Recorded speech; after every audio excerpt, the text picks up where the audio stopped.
안녕하세요. 행복코칭의 서우경입니다. 오늘은 제가 이야기 하나를 가지고 여러분들과 만나려고 합니다. 옛날에 굉장히 용기 있는 한 소년이 살았습니다. 이 소년의 마을에는 마을 사람들을 괴롭히는 굉장히 큰 거인 한 사람이 살고 있었습니다. 마을 사람들은 이 못된 거인에게 날마다 시달림을 받으면서도 이 거인과 대적할 사람이 없었어요. 그런데 어느 날 이 소년이 자신이 거인과 싸우겠다고 용감하게 결투를 신청을 했습니다. 이 요인이 이 소년이 그 거인과 싸우는데 일명 여러분들 돌멩이 건법이라고 아세요? 돌멩이를 던져서 그 거인을 때려 눕히는 돌멩이 건법을 사용해서 정말 그 거인하고 싸워서 이겼어요. 이 이야기는 사실은 우리도 잘 알고 있는 내용이에요. 누구 이야기죠? 그쵸? 다윗과 골리앗의 이야기입니다. 다윗이 골리앗과 싸울 때 골리앗을 본 이스라엘 군대, 우리 군사들은 저렇게 큰 거인과 어떻게 싸워서 이길 수가 있지? 몸집이 저렇게 큰 사람하고 누가 싸워서 이길 수 있지? 다 겁을 벌벌벌 먹고 겁을 떨어서, 그렇죠? 아무도 그 골리앗을 쳐서 이길 사람이 없었어요. 근데 다윗이 군인들은 몸집이 저렇게 크니까 싸울 수 없다라고 생각하는데 다윗은 반대로 생각을 했어요. 저렇게 몸집이 크니 돌멩이가 절대 빗맞을 일이 없겠다라고 생각을 한 거예요. 생각의 차이가 엄청난 결과를 가져옵니다. 어떤 사물을 바라봤을 때 긍정적으로 생각하느냐, 또 부정적으로 생각하느냐. 할 수 있다라고 하면 뭐예요? 할 수 있는 방법들이 생각이 나요. 그쵸? 용기가 생각이 나요. 할 수 없다라고 하면 뭐예요? 변명이 생겨나요. 오늘의 주제는 바로 용기입니다.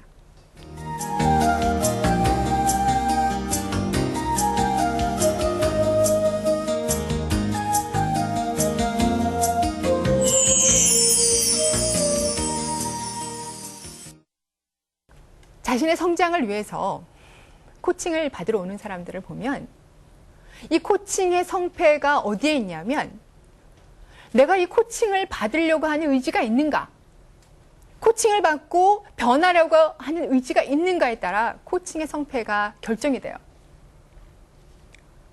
아무리 유능한 코치일지라도 코칭받는 피코치가 성장이나 변화에 대한 의지가 없으면 코칭의 효과성은 그렇게 높지가 않아요. 물론 때에 따라서 아주 유능한 코치들은 동기부여가 전혀 안 된 피코치들을 대상으로 그들의 동기부여를 해줘서 그들이 정말 열정적으로 살아나갈 수 있도록 도와주지만 때로는 그 마음 자체가 없이 코칭 그냥 떠밀려서 오는 경우에 특히 뭐 아이들 또 누군가의 부탁으로 어쩔 수 없이 코칭을 받는 경우는 변화의 의지가 굉장히 약합니다. 실제로 저는 코칭 현장에서 많은 피코치들을 만나면서 이분들이 코칭을 실제로 뭐 성과를 내고 싶다, 뭐 어딘가에 뭐 실적을 높여서 매출을 올리고 싶다, 뭐 여러 가지 코칭 주제를 가지고 와요. 근데 실제로 코칭 세션에 들어가면 아주 놀라운 그 상황들을 발견하게 되는데 이분들이 코칭 1회, 2회, 3회 이렇게 반복되다 보면 이분들이 거의 대부분이 하소연하는 것이 인간관계 때문에 정말 문제가 있는 그런 것 때문에 살고 싶지 않다는 얘기를 많이 해요. 트러블이 없는 사람들이 없어요. 갈등 관계에 있는 사람들. 그래서 이런 사람들에게 제가 코칭을 하면서 그러면 지금 이 사람하고 좀 화해를 하고 잘 지내야지 제가 직장 생활이 좀 행복할 것 같은데 문제가 없을 것 같은데요. 그러면 제가 그렇게 얘기를 하죠. 그러면 이분에게 먼저 용기를 내고 화해를 신청해 보는 건 어떨까요? 그러면 하나같이 이렇게 얘기를 해요. 저 용기가 없어요. 먼저 걸 용기가 없습니다. 이런 얘기를 한다는 거예요. 상대방한테 말을 거는데 용기가 없다는 얘기를 해요. 그리고 이 용기는 우리 부부 사이에서도 마찬가지죠. 우리가 가장 잘 알고 있는 배우자라고 할지라도 실제로 우리가 부부 싸움을 하고 나면 누가 먼저 말을 하나요? 누가 먼저 말하세요? 저도 부부싸움 가끔 하는데, 저희 남편은요, 이 얘기 남편이 방송을 좀 안 봤으면 좋겠는데.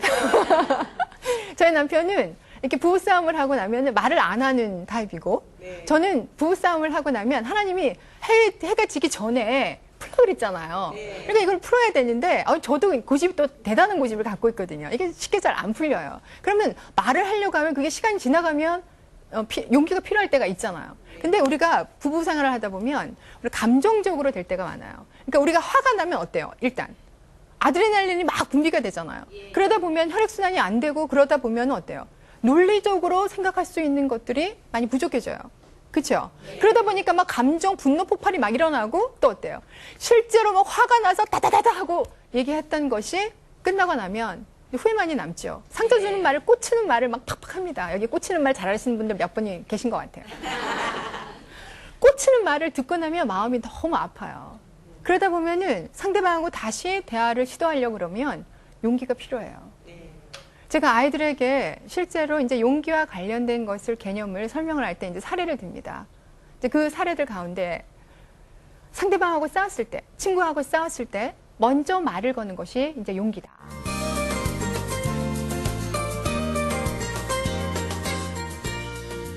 아이들하고 싸웠을 때, 친구들하고 싸웠을 때 이제 먼저 말을 거는 것도 굉장히 용기가 필요해요. 또 수업 시간에 선생님이 질문을 하면 손을 드는 거 용기 필요하죠. 네, 맞아요. 아이들이 알고 있는데도 용기가 없어서, 특히 수줍음을 타는 아이들, 내성적인 아이들은 그 용기가 없어서 손을 못 드는 아이들이 많이 있어요. 그럴 때 이제 용기가 정말 있으면 손을 들죠. 근데 이 용기도 이제 환경에 있어 점점 바뀌어지는데 아이들은 그러니까 깜깜하면 또 무서워하는 것 같아요. 그래서 제가 또 용기를 설명할 때 그래요. 무서워도 일어나서 불을 켜는 것. 이거 용기다. 그렇죠? 네. 우리가 용기 있게 행동하는 것들 우리 주변에 얼마든지 많이 찾아볼 수가 있어요. 그러니까 저도 그 용기와 관련돼서 우리 아이들 또 이제 저도 마찬가지로 뭔가 새로운 일을 시작할 때는 대단한 용기가 필요한데 그 용기를 갖기 위해서 또 어떻게 해야 되는가 이런 고민들을 좀 하면서 삽니다. 여러분들에게 혹시 들어보셨는지 모르겠어요. 1966년에 아시아의 노벨상이라고 하는 막사이사이상 들어보셨어요? 네, 들어보신 분들 계실 거예요. 그 막사이상을 수상한 김용기라고 하는 선생님이 계세요. 이분은 농촌 계몽운동을 통해서 우리나라를 부강하게 만들려고 하는 꿈을 갖고 있었어요. 이분이 가나안교회라는 처음에 가나안교회라는 교회를 만들어서 거기에서 처음에 농촌에서 정말 부유하게 할 수 있는 방법들, 농촌의 지도자들을 키워낼 수 있는 방법들을 연구를 하다가 나중에 가나안 농군학교를 만드셨어요. 아시죠? 이제 가나안 농군학교 하니까 생각이 났어요. 이분은 척박한 땅, 또 황폐한 땅을 사들여서 그것을 정말 옥토로 바꾸고 이분이 이제 얼마나 힘들어요. 아무도 돌보지 않는 황무지를 개간해서 옥토로 만들기까지 너무나 힘든 작업들을 하면서도 이분은 끊임없이 농촌 지도자들을 만들고 농촌을 계몽해서 나라를 부강하게 만든다는 그 열정을 가지고 있었어요. 근데 이분이 중간에 친구들한테 또 사기도 당하고 어려운 고비를 넘겼다고 해요. 근데 이제 이분이 개척자는 개척의 현장에 있어야 된다라는 불굴의 의지를 가지고 이 사람이 재도전에 또 도전을 해서 재기에 성공을 했다고 합니다. 그래서 이제 오늘날 이제 가나안 농군학교를 통해서 많은 농촌 지도자들이 배출이 되고 또 거기에서 많은 농촌과 관련된 좋은 프로그램들이 오늘날까지 우리에게 영향을 미친다고 합니다. 제가 실제로 이 김용기 선생님을 가만히 생각을 해보면 이분은 한 가지 마음에 다른 사람하고는 다른 강한 의지를 가지고 있었어요. 마음의 중심이 딱 잡혀 있었어요. 내가 농촌을 새롭게 부흥해서 개혁시켜서 나라를 부강하겠다라는 마음의 중심이 꽉 잡혀 있어요. 그러니까 어떤 어려움이 오더라도 이것을 능히 대처할 만한 그 용기가 있었던 거예요. 이분은 정말 이름처럼 굉장히 용기 있는 삶을 살았다라고 생각을 합니다. 실제로 이분이 마음의 중심에 이렇게 우리가 마음의 중심을 꽉 잡혀 있는 사람들을 보면 어때요? 다른 사람들하고 좀 다르게 굉장히 담대하고 어떤 어려움을 겪어도 굉장히 의연하게 대처를 하죠. 조그만 어려움이 있어도 막 이렇게 막 불안에 떠는 사람들이 있는가 하면 아무리 어려운 세파에 정말 그들의 삶을 공격해도 굉장히 편안하게, 의연하게, 담대하게 대처하는 사람들이 있습니다. 우리가 이제 코칭에서는 마음을 잡고 있는, 중심을 잡고 있는 그 기법에 센터링이라고 하는 기법이 있어요. 조금 전 이제 말씀드린 김용기 선생님도 굉장히 마음의 중심을 잡고 있었다. 센터링이 굉장히 훌륭했다라고 볼 수가 있는데 실제로 마음의 중심을 잡고 있는 기법에는 두 가지 기법이 있어요. 이 센터링이라고 하는 기법에는 그라운딩, 뿌리 내리기 기법과 플로잉, 흐르기 기법이 있어요. 첫 번째, 이 그라운딩 기법, 나무의 뿌리 내리기 기법은 마치 나무가 땅에 뿌리를 내리고 있는 것처럼 우리의 마음 상태, 중심을 잡고 있는 것을 말해요. 실제로 마음의 중심을 잡고 있는 분들을 만나면 어떤가? 흔들리지 않는 마음을 갖고 계신 분들. 그분들을 만나면 실제로 어떤 일을 시켰을 때 굉장히 믿음직한 행동들을 우리가 할 수 있어요. 신뢰관계가 생기잖아요. 마음 중심을 꽉 잡고 있으면. 왠지 우리의 그 조직에서도 리더가 어떤 어려움들을 같이 겪었는데 우리 교회 목사님이 예를 들어서 어떤 어려운 상황에서도 이분이 의연하게 대처하고 우리 기도합시다. 그러면 그 어려운 상황 속에서 우리가 전 교인이 모여서 합력해서 기도하고 또 합력해서 선을 이룰 수 있는 일들을 해나잖아요. 조직의 리더가 마음의 중심을 어떻게 잡고 있느냐 굉장히 중요합니다. 그렇죠. 실제로 이 뿌리 내리기 기법을 위해서 우리가 이제 코칭에서는 보통 이제 세 가지 이제 단계를 거쳐요. 이 정말 이렇게 나무를 보면 그러니까 특히 거목들 보면은 그 뿌리가 땅에 깊이 내려서 웬만한 비바람에도 흔들리지가 않아요. 그렇죠? 네. 마찬가지로 우리가 실제로 나무가 되었다고 한번 생각을 해보세요. 우리에게 첫 번째는 도전을 주는 사건들을 하나 한번 떠올려 보시기 바랍니다. 나에게 이렇게 힘들게 하는 그런 일들을 하나 떠올리시는데 떠올리고 나서 그 다음에 내가 마치 나무가 된 것처럼 나의 상황을 내 마음의 중심을 잡고 흔들리지 않는 자세를 취하는 거예요. 두 번째는. 첫 번째는 도전적인 사건을 떠올리고 그 다음에 흔들리지 않는 자세, 안정적인 자세를 취하는데 지금 이제 이게 방송이라서 제가 자세를 취하는 게 조금 어려울 수 있는데 보면 우리가 무릎을 살짝 굳히고 흔들리지 않게 몸을 펴서 꼿꼿하게 이렇게 한번 세워봅니다. 힘을 들여서. 앉아있는 상황에서도 한번 해보시고 실제로 그러면 자 여기에 상대방이 나에게 뭔가 도전을 한다라는 사건 하나를 떠올렸죠. 상대방이 나에게 도전을 한다 생각했을 때 이렇게 자극을 준다고 했을 때 나를 앞뒤 좌우에서 한번 밀어봅니다. 그럴 때 내가 중심을 꽉 잡고 힘을 주고 있으면 어때요? 흔들려 안 흔들려? 안 흔들려요. 안 흔들리죠. 이거 남성분들은 참 잘합니다. 이렇게 흔들리지 않아 힘이 세서. 근데 흔들리지 않고 중심을 꽉 잡고 있는 마치 내가 큰 나무가 된 것처럼 뿌리를 쫙 내리고 있어요. 내 마음 상태를 그렇게 중심을 잡습니다. 그리고 두 번째 이제 센터링의 이 흐르기 요법. 이 흐르기 요법, 플로잉 요법은 또 어떠냐면 지금 한 그라운딩 뿌리 내리기 요법은 가만히 있지만 플로잉 요법은 뭐냐면 움직이는 방향, 나에게 영향을 미치는 힘에 의해서 그대로 움직이는 방향대로 따라가는 거예요. 쉽게 말하면 자 보세요. 누군가가 나에게 영향을 미쳐요. 그러면 같이 가요. 또 이쪽으로 물리면 또 이쪽으로 밉니다. 이렇게 흔들리지만 중심을 잡고 있는 거예요. 쉽게 생각하면 우리 오뚜기 아시죠? 네. 흔들면 이 오뚜기들은 어때요? 움직였다가 다시 제자리에 오죠. 마찬가지예요. 우리 마음 상태가 사건에 의해서 흔들려 가는 것처럼 자연스럽게 방향을 잡지만 늘 마음을 중심을 잡고 있는 거예요. 우리가 그라운딩, 아까 나무에 뿌리 내리기는 굉장히 힘이 들어갔지만 이 흐르기는 굉장히 편안한 상황에서 마음 중심을 잡고 이를 대처할 수 있습니다. 우리가 좀 더 유연한 상태로 대처를 할 때 그 일의 사건을 막 내가 강하게 부딪혀서 싸우려고 하면 힘이 들어가죠. 근데 때로 온 몸에 힘을 다 빼고 그냥 흐르는 대로, 이끄는 대로 가다 보면, 마음의 중심을 놓지 않고 가다 보면 그 일이 해결되는 경우들이 종종 있습니다.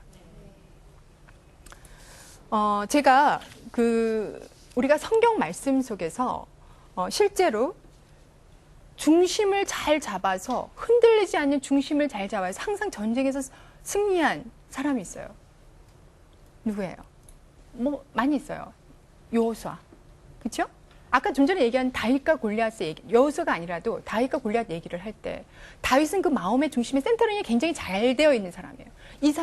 이 다윗은 골리앗과 싸울 때 그렇게 공표를 했다고 그러죠. 전쟁은 여호와께 속하였다. 골리앗에게 너는 칼과 단창으로 나아오지만 나는 만군의 여호와의 이름으로 나아가노라. 오늘 여호와께서 너를 내 손에 붙이셨다라고 얘기를 했어요. 마음의 중심에 하나님이 이 전쟁의 주관자임을 그가 분명하게 인식하고 있었다는 거예요. 마음의 중심이 딱 잡혀 있으니까 뭐예요? 용기가 일어나는 거예요. 용기가 생기니까 그 큰 거인, 다른 사람들은 너무 커서 이길 수 없다라고 보는데 다윗은 너무 크니까 절대로 돌이 빗나가지 않겠다라고 생각을 한 거예요. 생각의 관점이 완전히 바뀌어 버리는 거죠. 그렇죠? 우리 한번 생각을 해보세요. 우리 주변에 지금 우리가 살면서 내가 용기가 부족해서 아직 내가 하지 못하고 있는 것이 무엇이 있는가? 내가 이것에 좀 더 용기를 냈더라면 이 일을 어떻게 변했을까? 이런 것들을 한번 생각을 해보시기 바랍니다. 제가 지금부터 또 지금 함께 나눌 것이 중심을 잡는데, 용기를 갖는데 필요한 앵커링이라는 기법이 있어요. 이 앵커링이라고 하는 기법은, 앵커라는 것은 뭐예요? 닷 아세요? 그 배를 고정하기 위해서 던지는 그 닷 아시죠? 그 앵커는 닷을 의미하는데, 앵커링이라고 하는 것은 닷이 걸려져 있는 상태를 말해요. 다시 말하면 바다 밑에 닷을 던져서 배를 일정 부위에 머무르게 하는 것처럼 우리의 마음, 그렇죠? 자신의 우리의 마음을 리소스풀한 상태의 감각기관, 그게 무슨 말이냐면 자신의 마음이 내적으로 충만한 상태, 이 충만한 상태를 신체 어느 일부분에 머무르게 하는 방법이에요. 이게 뭐냐면 쉽게 설명을 하면 우리가 기분 좋을 때, 만족스러울 때, 그렇죠? 어때요? 행복감을 느낄 때 우리 마음에 편안함이 오죠. 이 편안함을 마음 어디에? 자, 우리 신체 어느 기관에 어떤 사람은 마음이 편안할 때 얼굴 표정이 펴지고, 자, 손이 따뜻해진다거나, 가슴에 따뜻한 열이 난다거나 한단 말이죠. 이것을 충분히 느끼면서 한 곳에 머물러 둔다는 거예요. 근데 이걸 그냥 머물러 두자는 게 아니라 여기에 이제 닻을 거는데 어떻게 거냐. 자, 이렇게 기쁜 마음과 편안한 마음이 들 때 우리 신체에서 뭔가 변화가 일어나요. 어떤 사람 눈에 힘이 들어가고, 어떤 사람은 입에 힘이 들어가고, 어떤 사람은 손목에 힘이 들어가고, 어떤 사람은 발목에 힘이 들어가고, 다리에 힘이 들어가고, 다 사람마다 다르고. 그런데 앵커링은 평안한 상태, 리소스풀한 상태에 기억 장치를 두는 거예요. 몸의 기억 장치. 자, 내가 마음이 편안해졌어요. 그러면 이 편안함을 느끼는 그 순간, 내 감정이 고조에 달했을 때 그 순간에 몸에 기억 장치를 두는 거예요. 자, 우리가 좋은 사람, 나를 행복하게 했던 사람, 나를 기쁘게 했던 사람을 한 명을 떠올려 주시기 바랍니다. 그때 그 사람과 함께 했던 즐거웠던 일들을 한번 생각을 해보세요. 내 몸에서 변화가 일어나요. 우리 아이들을 처음에 가슴에 안았을 때, 아이를 낳고 그때 아이와 눈을 마주 보면서 어떤 감정이 일어나는지, 그러면 사람들마다 굉장히 편안함을 느껴요. 다 어떤 몸에서 굉장히 따뜻한 기분이 느껴져야 한단 말이죠. 그때 그것을 기억하도록 내가 기억장치를 만들었는데 이렇게 누른다라는 거예요. 단추를 만들어서 마치 스위치, 깜깜한 방에 불에 스위치를 켜는 것처럼 실제로 스위치를 만드는 거예요. 감정이 최고조로 달했어. 자, 그러면 스위치를 만들어 두는 거예요. 좀 더 쉽게 앵커링을 설명을 할게요. 우리가 그 달리기를 할 때 아이들 출발선상에 있잖아요. 그러면 얘네들이 어때요? 자, 이제 막 뛰려고 하는데 가슴이 툭툭거리는데 뛰기 전에 엄마가 막 손을 흔들면서 누구야 잘 뛰어라 그러면 뭐 V자를 그린다거나 손을 흔들면 이 손을 흔드는 제스처가 뭐예요? 바로 비주얼 앵커예요. 그것을 그 손을 흔드는 장면을 보면서 힘이 나잖아요. 시각 앵커, 손을 흔드는 장면. 그리고 또 아이가 이제 뛰려고 하는데 엄마 모습은 보이지 않지만 아이 이름을 대고 누구야? 잘 뛰어라. 힘내. 뭐 그렇게 얘기를 하면 그 엄마의 목소리를 듣고 아이들은 힘을 내요. 아, 엄마가 나를 응원하고 있구나. 내가 힘을 내야 되겠구나. 최선을 다해야 되겠다는 마음이 들어요. 이게 뭐예요? 청각 앵커, 오디토리 앵커예요. 그 엄마의 목소리 자체, 누구야? 열심히 뛰어, 잘 뛰어 하는 그 말이 나에게 힘을 주는 강한 자극. 그리고 나와 내가 정말 좋아하는 사람을 통해서 그 사람의 목소리나 그 사람의 제스처만 보더라도 나는 느낀다는 거예요. 힘이 난다라는 거예요. 마찬가지예요. 아이가 막 떨고 있는데 우리 운동선수들 운동 경기 하기 전에 뭐 코치들이 와서 잘 뛰라고 어깨에 손을 탁탁 얹어주죠. 또 어깨에 손을 뭐 아이들이 누구의 잘 뛰라고 악수를 쳐주거나 막 그러고 막 박수를 해주면 어때요? 손을 잡아주면 어깨에 손을 얹어주거나 뭐 악수를 하거나 이러면 이 사람이 나를 굉장히 응원하고 있구나. 뭐야? 키네스테릭 체각 앵커라고 하는 거예요. 뭐냐면 몸으로 이미 어깨를 잡아줌으로 인해서 힘이 나는 거예요. 우리는 실질적으로 평상시에도 많은 앵커링을 하고 살아요. 누군가에게 힘이 주는 행동을 하고 받기도 한다는 거예요. 우리가 실제로 자신감 있는 태도를 갖기 위해서 이 앵커링이라는 것을 실제로 우리가 자주 활용하기 위해서는 내적 자원이 충만한 상태를 자주 만들어 놓는 게 참 중요합니다.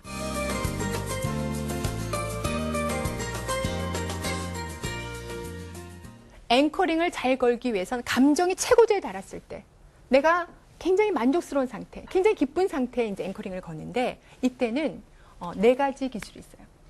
이 앵커를 잘 활용하고 잘 걷는 방법이 내가 정확하게 거느냐, 내가 이 앵커링을 걸 때 정말 내 감정이 지금 최고조에 달했는가, 정확성을 본다는 거예요. 2번째, 유니크니스. 독특한가? 자, 나의 동작이나 태도가 독특한가? 어떤 분들 앵커링 걸라고 하면요. 자, 힘이 나는 포즈를 한번 만들어 보세요. 라고 하면 이렇게 얘기를 하죠. 자, 특히 남성분들은 자, 2다리를 벌리고 자, 어깨를 쭉 펴고 그렇죠? 주먹을 딱 쥐고 이렇게 얘기하는 자세와 어깨가 쭉 이렇게 서져가지고 얘기하는 자세가 어때요? 자신감이 어때요? 달라지죠. 앵커링은 내가 어떤 상황에서 실제로 단추를 누르면 그 적극적이고 만족스럽고 자신감 있는 상태로 내가 변화된다는 거예요. 할 수 있어! 하고 주먹을 불끈 쥐면 할 수 있다는 자신감이 생겨나는 거예요. 이럴 때 이것을 나만이 아는 동작으로 만들자는 거예요. 어떻게 독특하게 사람들마다 내가 만족스러운 상태가 됐을 때 어떻게 독특한 기억 장치를 두는가. 어떤 사람은 눈에 힘을 주고 있거나 손에 힘을 주고 있거나 자, 어깨를 펴고 있거나 내가 단추를 눌러서 내 스스로가 이 상태가 되면 나는 만족 상태로 만들자. 이렇게 이제 훈련을 하는 거예요. 실제로 우리가 웃을 일이 있어서 웃는 것과 웃으면 기분이 좋아지는 것 또 있죠. 네. 실제로 내가 막 떨려요, 지금. 근데 자신감 있는 행동을 딱 취하면 어깨를 딱 펴고 연설을 하면 나도 모르게 자신감이 생겨나는 거죠. 그 이치예요. 아시겠어요? 네. 그래서 내가 취하는 동작이 독특한가. 그리고 이 앵커링이 적절한 타이밍을 맞추는가. 아무 때나 앵커링 건다면 잘 걸려요? 안 걸린다라는 거예요. 적절한 타이밍이 굉장히 중요하다. 그리고 자, 이걸 2사람이 같이 짝을 할 때는 이제 코칭에서는 이게 앵커링이 좀 굉장히 복잡하기 때문에 하기가 좀 어렵지만 2사람이 짝을 지어서 할 때 상대방이 기억 장치를 누릅니다 하고 앵커링을 이 사람이 봤더니 굉장히 만족스러운 상태로 느껴져요. 이 사람의 감정이 지금 최고조에 달았구나. 이 사람이 굉장히 기쁜 상황을 가지고 있고, 이 사람이 지금 굉장히 자신감 있는 상태구나라는 것을 옆에서 관찰을 하고 옆에서 도움을 줄 때 기억 장치를 누른다고 이렇게 누르는 경우가 있어요. 두 사람이 할 때는. 그때는 이 강도가 너무 세버리면 오히려 부담을 주기도 하고, 또 혼자서 할 때 내가 어깨를 펴야지 그럼 자신감이 생겨. 그런데 가행하게 막 이렇게 펴면 어색한. 그러니까 그것을 적절하게 강도를 맞춘다는 것이 굉장히 중요합니다. 앵커링에서.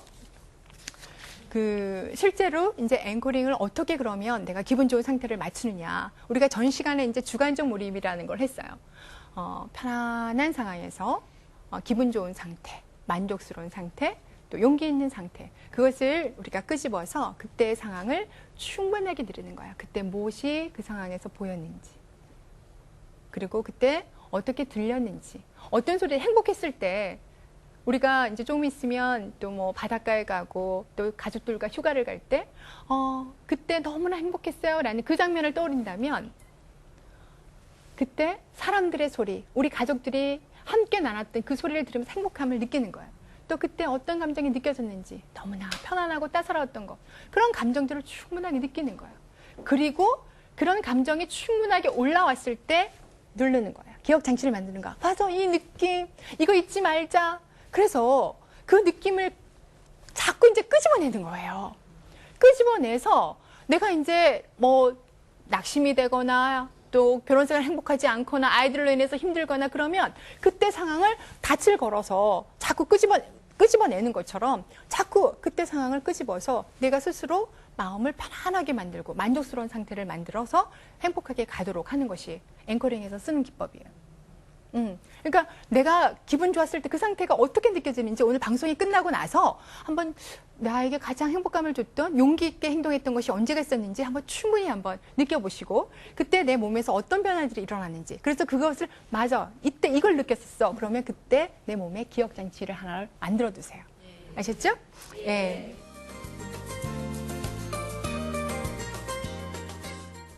그러면 오늘 이제 마무리할 시간이 다 되었는데 그 앵커링은 우리의 안에 있는 마음 상태에 있는 그 내적 자원들을 충분하게 끄집어내서 언제든지 활용할 수 있도록 만드는 기법이에요. 그 여호수아 아시죠? 네. 여호수아가 7년 동안에 31개 나라의 왕과 그 나라를 물리쳐 싸워서 이겼다고 합니다. 근데 이 여호수아의 그 용기는 딱 하나. 전쟁은 여호와께 있다. 그렇죠? 우리가 여호수아와 갈렙처럼 또 아까 얘기한 다윗의 그 용기를 본받아서 우리가 주님의 일을 실행해 나간다면 정말로 멋진 크리스찬의 모습으로 또 하나님의 영광을 드러내는 도구들로 귀하게 쓰임을 받을 줄로 믿습니다. 오늘 행복코칭 용기에 대해서 설명을 했는데 함께 여러분들과 용기 있는 삶을 살도록 함께 주님의 이름으로 축원드리면서 오늘 행복코칭 이 시간 마무리하도록 하겠습니다. 감사합니다.